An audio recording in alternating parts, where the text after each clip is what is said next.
Do të nisim me lajmin e parë. Gjykata themelore në Pej sot ka shpallur akt gjykim sa i përket rastit të vdekjes së 26 vjeçares në Qyshk në Pej. Kjo ka dënuar me 4 vjet burgim të akuzuarin për shkaktimin e aksidentit me fatalitet Argjend Kastratin, njerët polic i Kosovës.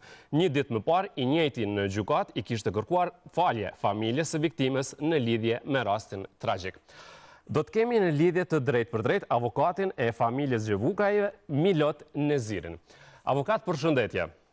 Përshëndetje. Faleminderit për kohën, e vlerësojmë shumë. Pra 4 vjet burg. Fillimisht na thoni cili është qëndrimi i familjes për këtë vendim të gjykatës. Po, familja nuk ka dashur me marrë pjesë për shkak të gjendjes shumë të rënduar emocionale. Jo kam komunikuar faktin mbi dënimin e të pandehurit. Nuk për që e kam pritur as mirë. Pra, familja ka pritur më shumë vite, dënim? Po. Vlerësojmë që mas konsultimit dhe shpjegimit gjitha detajeve, vlerësojmë që do të procedojmë edhe me ankesë, dhe të dirë vitet. Do të ketë ankesë. Si ka shkuar procesi? Pra, pse veç 4 vjet? Gjykatës nuk mujnë me interpretu ndryshe, ne kemë mundësinë e atakimit të vendimit fësor. Vlerësoj që të shfrytëzojmë këto, më shumë nuk kam qa më shtu.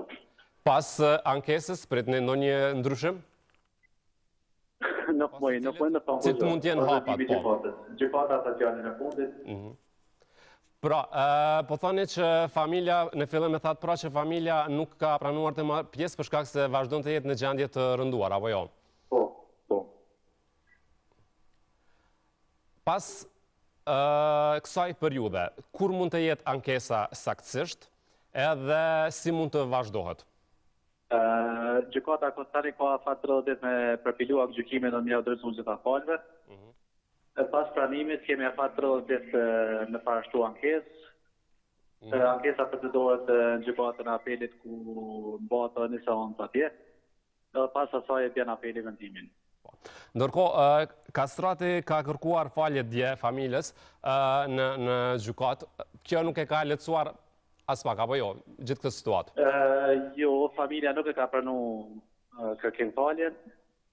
Shkaku ka qenë një veprimi një familjari të pandehurit. Po nuk qenë shumë asë tjera detaje. A mund të dim për çfarë veprimi bëhet fjalë, avokat? Jo, i kem cek gjitha në seancën e djeshme, nuk isha shumë atë për vlerësoj edhe situatës përgjithshme që për ju nuk i kontribon.